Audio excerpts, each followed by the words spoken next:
Hey everybody, I'm Jim Classic and you are watching Geekin' It. And for today's video, in anticipation of June 2023's Transformers Rise of the Beasts movie, I would like to talk about the Studio Series, number 97, Deluxe Class Airazor.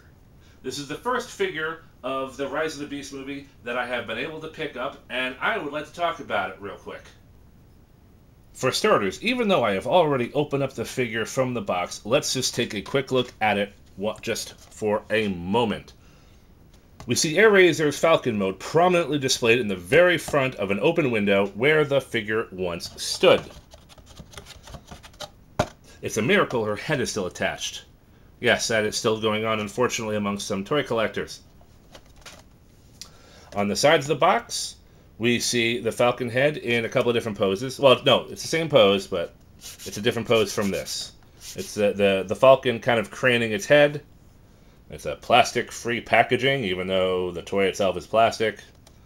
I think Airazor. I think Hasbro has already made an announcement saying they're going to bring back the windows because too many people are stealing the heads off the figures. Let's see what happens. Moving to the back of the box, you're going to see some product shots of Airazor in robot and beast mode, plus the display stand, big screen inspired scale, detail, and backdrop. Now, one thing I really have to note here on the back of the packaging is that there is some definite color differences in the product shots and the actual toy. I will be addressing that later, but we see here is a darker, maybe brownish color and a lighter, I don't know, it's like weird gradient green and green to gold. So we definitely see some different colors here than what the actual toy is. Maybe this is like from an earlier approved product that was changed at the last minute and they just didn't change the renders. I really don't have an answer for you, but that's enough of the box. Let's get that out of here. Also accompanied with the toy is the cardboard backdrop. Now let's just get Airazor just a little bit out of the way here. Oh, okay, is this going to stand? Not really. So yes, the cardboard backdrop. Let's just get that out of the way. It's also packaged in the box. It says Studio Series 97, the Generations logo, which, much to my surprise, hasn't changed in the past 7 or 8 years. Transformers, another Autobot symbol, and we have what looks like a moss-covered rocks with rivers, with a river, singular, and I guess a foresty jungle background for Airazor to stand. And okay, sure, if that's your thing, that's your thing. Personally, it's a little bit boring to me, so likely this is going to end up in the trash. But that's it for the cardboard backing. Let us talk about the star of the show, Airazor. Airazor's robot mode is a deluxe class, and she seems a bit tall for a deluxe. Also, I'd like to point out that the figure's engineering has a lot in common with the Transformers Kingdom Deluxe Airazor toy from 2021, was it? And there's enough that I thought this was a heavy retool, but I don't think I've seen one reused part, so what I can only assume for this Airazor is that she is a totally new mold, but with the exact same engineering as the Kingdom version. Alright, I guess. I mean, it's a little odd, in my opinion, but, I mean, it mostly works. I have to say, it mostly works, so I'm not really complaining. It was an engineering aesthetic that worked, and they just like kind of copied the homework but tried not to make it look like they were copying, if that makes any sense. If anyone understands that meme. The sculpting is really nice on this figure. However, I'm not a huge fan of her color, and again, I will address that eventually. But for the robot mode, you see a nice mix of robot details and feathery details kind of strewn about the robot mode.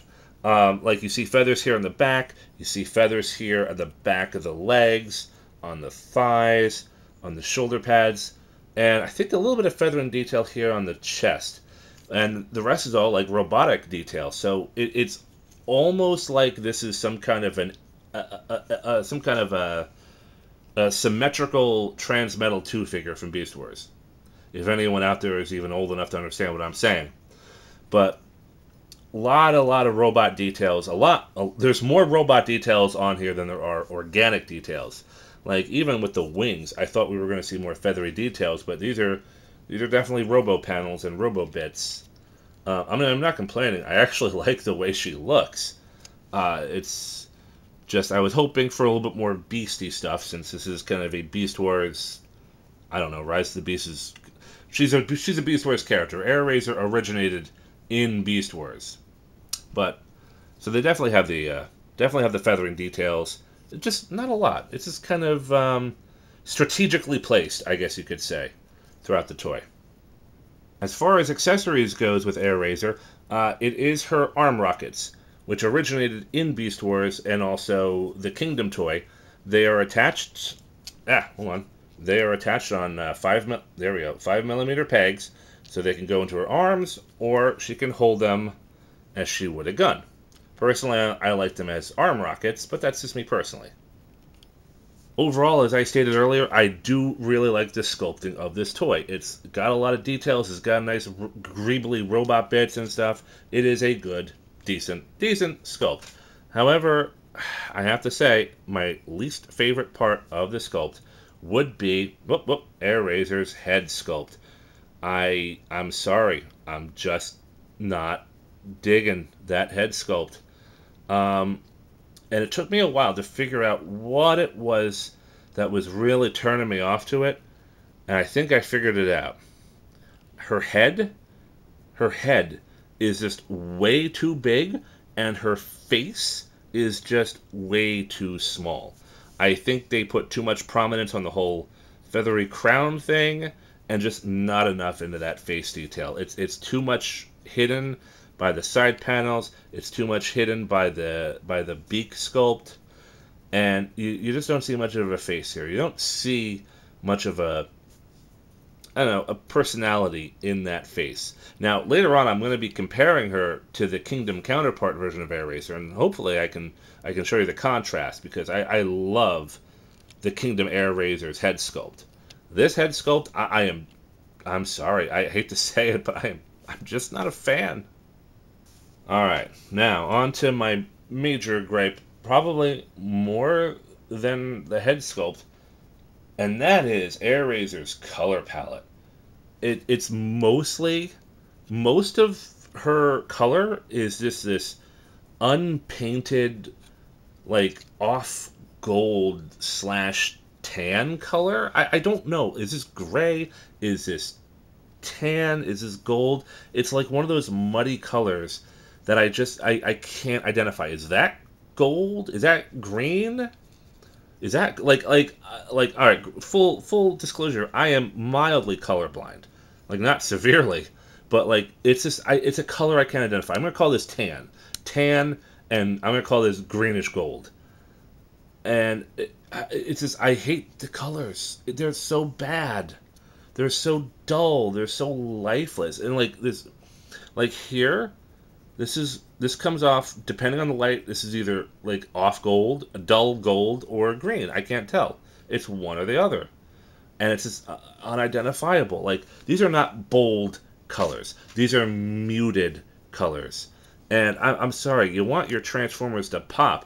You don't want them to just look uninteresting. I mean, yeah, there's some silver paint here. We got some silver. I don't know if the foot is silver. The foot's probably silver painted. We got some silver paints dabbed here and there on the shoulders, on the face. Wow, the eyes. Wow, those eyes are really popping. I was going to address the face, but yeah, those eyes, that is the brightest I've seen her eyes, is through the camera lens. The brightest color on Airazor are those two really teeny tiny beady eyes. But she needs, I'm just not digging the bland colors. And I know Bayformers has a really bad habit of monochromatic character models, and I absolutely hate that. And I know Bumblebee, the Bumblebee movie in 2018, did a good job making colorful characters, and they kind of went away from that dull monochromatic look that Bayformers did, but it looks like they're going right back to the Bayformer art design of just make your character as bland and as boring as you possibly can. And I think they succeeded, because I'm sorry, maybe some people are going to disagree with me. Leave a comment if you disagree with me. Leave a comment if you do agree with me. Leave a comment. Just like my stuff. Like, share, and subscribe, please. But anyway, I find this the most uninteresting color design of almost any Transformer. Though I have to note, you do see a Maximal badge. Is it? Yep, there it is. You do see a Maximal badge right there on her right arm.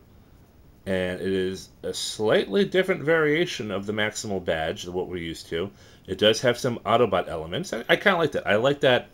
I like that updated Maximal badge. I think that looks good. I do dig it. But again, even this, it's silver. Like, if I'm not looking at this in the right light, I don't even see it. It just, my vision just, I don't even notice it sometimes. Again, that goes back to that bland color aesthetic. I'm not saying it has to be, like, just tattooed on her frickin' face or anything, but, like, make it red. Make it frickin' red. Give me some bold colors here. I want bold colors on my giant alien robots. Muddy gold and tan. I don't know. It just doesn't do it for me. Again, let me know in the comments if muddy brown colors do it for you. Please, give me your feedback. Let us get to articulation, because Airazor does have a pretty decent amount here. So, we have a ball-jointed head. She can look up. Barely. She can look down. Not at all. Not even really any head tilt, but she can look side to side for the most part.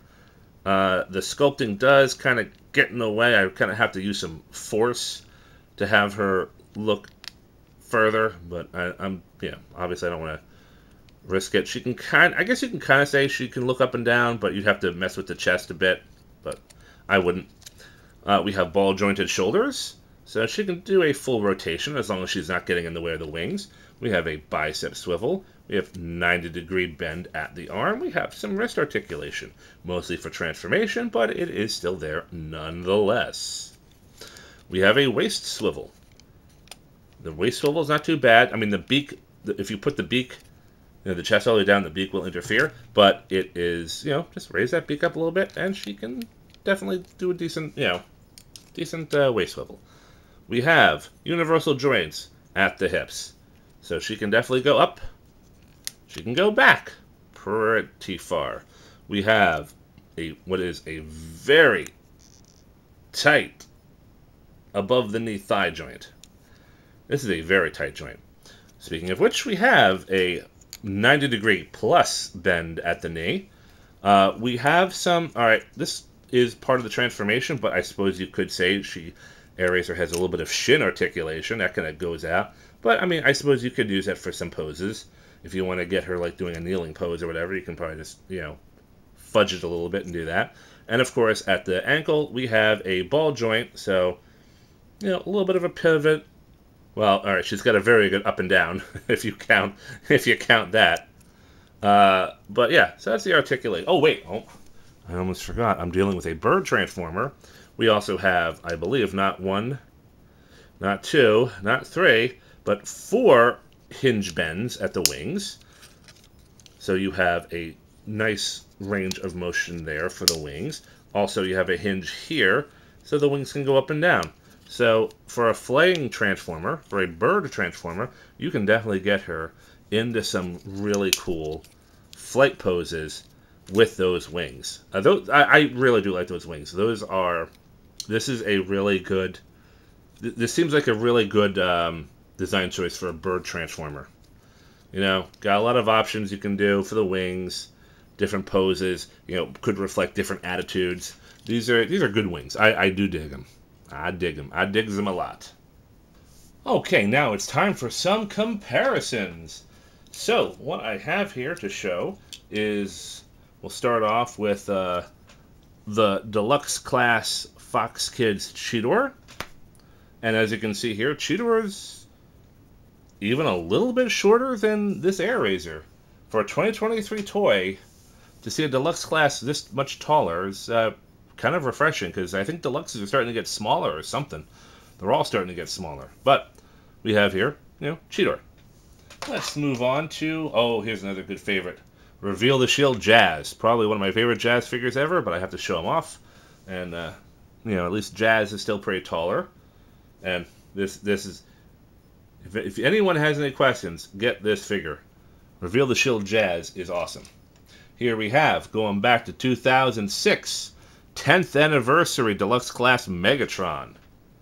And even he's still a bit taller than Airazor, and I think his knees are a little bit bent, so that's cool. Let's see. Beast Wars Metals Ravage.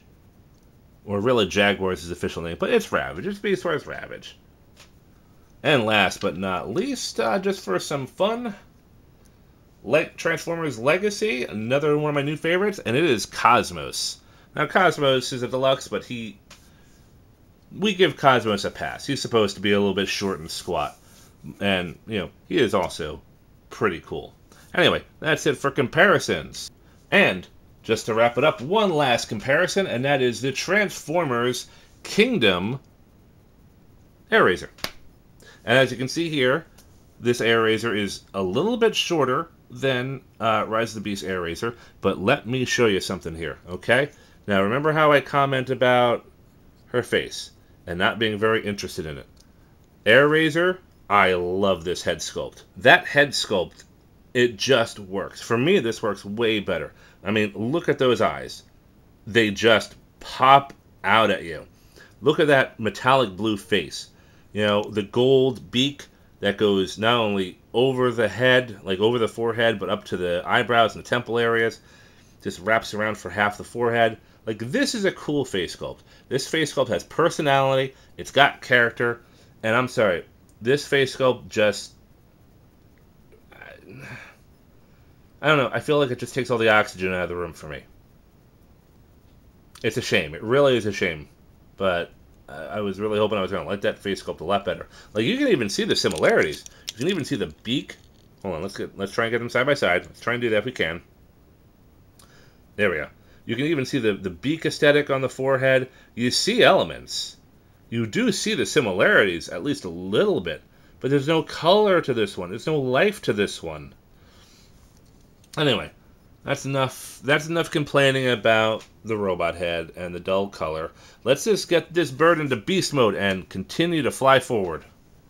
Transformation is almost identical to the Kingdom version of Airazor, and I have to say that the Falcon mode is just okay. Since much of the transformation is just folding and rotating the legs and tucking the arms away, there's not a lot of new details revealed, with the exception of the Falcon head, and that too is just okay.